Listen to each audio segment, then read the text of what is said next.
to waste $750 million on this program that is not going to impact the violence we're seeing in the streets of Toronto.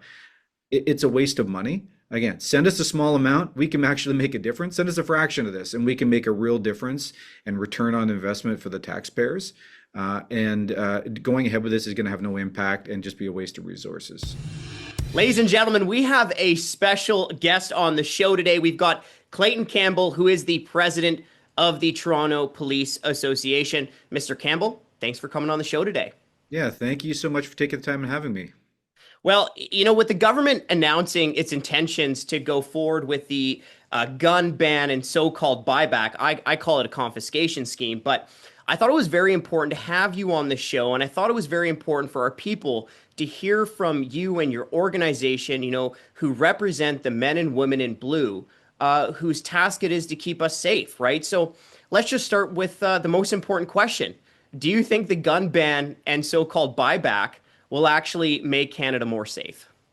So, I can speak to the city of Toronto. That's where I'm so proud to represent almost 8,700 members that are out there keeping the city of Toronto safe. And I can tell you the gun buyback program is going to have zero impact on gun crime in the city of Toronto.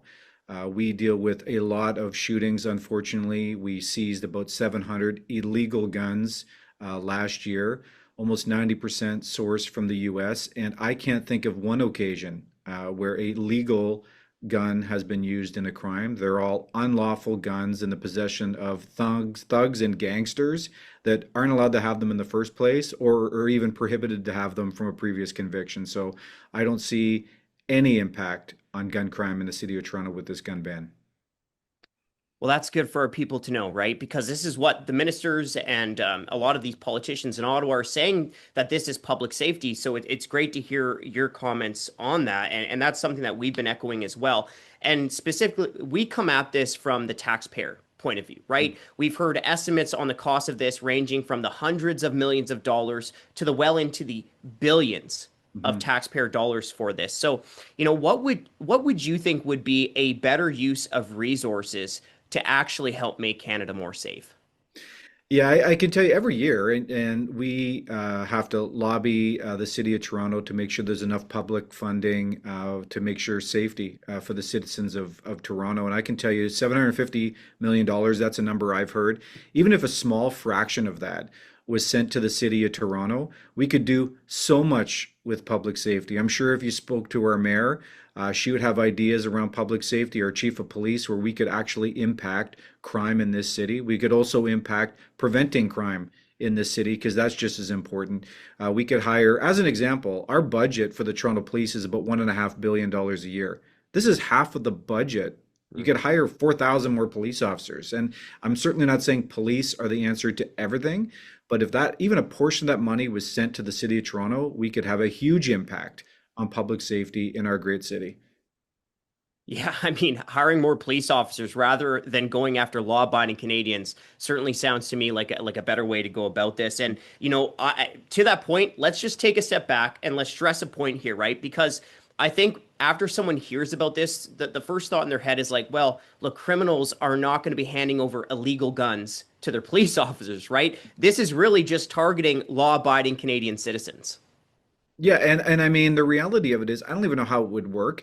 I'm not aware of any plan in the city of Toronto, and I'm not in charge of the police service. That's the chief of police, but I'm not aware of any plan in place or how this would actually happen.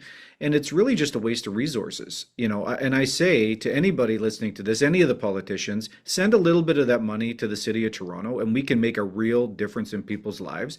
We have some horrific incidents. We had an 8-year-old shot in bed, sleeping beside his mother a few weeks ago. It was so sad. And it was youths involved in that with illegal firearms, not some lawful gun owner. It certainly wasn't a hunter or a target shooter. So I think when resources and finances are tight, let's use those finances in a way that people get a good return on their investment. And this is not it. So again, I say send a small fraction of this to the city of Toronto, and we can make a real difference in people's lives. So when we talk about the gun crime like that, which it's so heartbreaking to hear, and we talk about the illegal gun problem, where are these guns coming from? Yeah, great question. So last year we seized our great members that were out there every day, 700 illegal guns in the city of Toronto.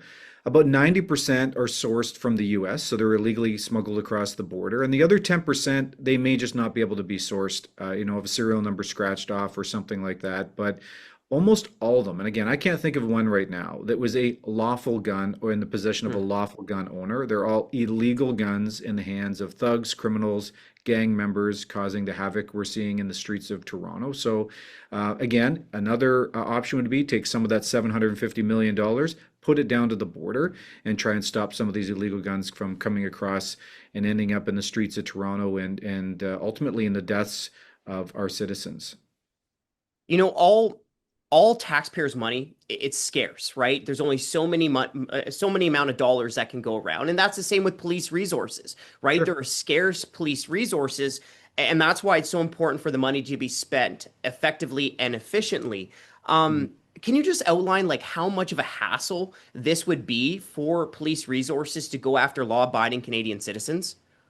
I wouldn't even know where to begin how it would be done, to be quite frank. So in the city of Toronto, we had many years of defunding the police where our numbers were plummeting to a point that we're unable even to provide basic policing services. We're very happy. We're starting to see those numbers go in the right direction, but still, it takes a long time for people to get through to 911, for a police officer to respond, for investigators to do some of these complex investigations. As you can imagine, our gang and gun unit, these are not simple investigations. They can be costly. So I don't know how this would be done. You'd have to divert an immense amount of resources to doing this when we already can't keep up with what we're doing. It would again be a complete waste of resources. Let's keep those police officers and the rest of our brave members really tackling what's important, and that is those small number of violent criminals causing the violence we're seeing, unfortunately, every night in our streets, instead of wasting these resources on good, honest, hardworking people that own a firearm legally and are properly trained. Yeah, and I just have to stress like the waste of resources, right? We've heard the minister say what 740, 750 million, but like that's not the full cost of the program. We've seen internal government documents suggesting this could be in the billions of dollars. And Mhm. Clayton, I gotta just let you know something. I'm actually I don't know a single thing about guns, right? I Mhm. actually don't know a single thing about guns. That's not my expertise at all. But I do know a little thing about political communications and politicians hedging their words. And Mhm. when I heard the government talk about the gun ban and confiscation, what word stuck out to me was style, right? They want to ban assault style firearms. Now, what do you make of that hedging of the language and, just assault style firearms? It's confusing, and I'm not an expert in firearms either, but I've looked at the list. It seems like there's a wide variety from shotguns to 22 calibers to all sorts of different firearms. But, our main point is really 2 points. Number one, these are not the guns involved in the violence you're seeing in the streets of Toronto. It is illegal, mostly handguns from the US, illegal handguns from the US.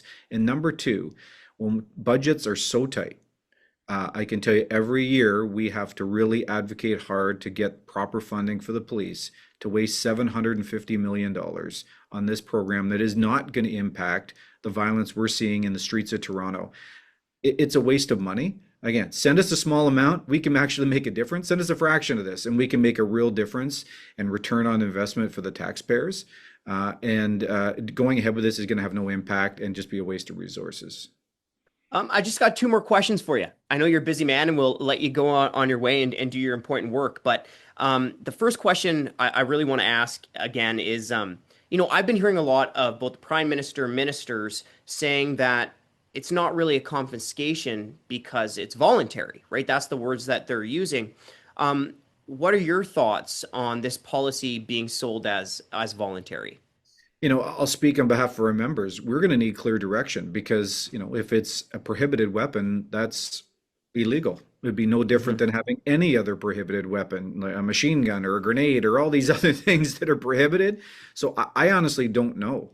And there's a lot of confusion around it. And, we at times have been accused of being political with things. We are not. We are 100% about public safety. And in the city of Toronto, we work with an NDP mayor, a liberal chair of our police services board, and a conservative premier. We work with anybody. It's not about a political party. It's about real ideas. It's about evidence, and it's about making sure, as you're representing, taxpayers get a good bang for their buck when it comes to the money that they pay in taxes. And this is just not going to be effective. It's confusing, and I think there needs to be some clarity around what's going on here.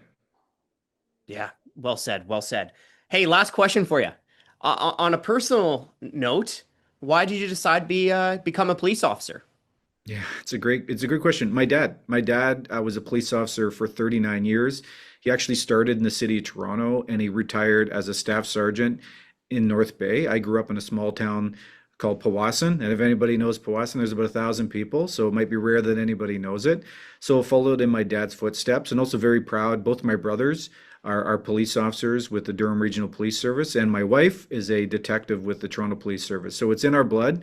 Four kids, and I hope to see one of them at least follow in my footsteps and be a police officer as well. Oh, right on. Well, hey, Mr. Campbell, I just want to say thank you for coming on the show today. And more importantly, thanks for your service. Yeah, you're welcome. Thanks again for having me.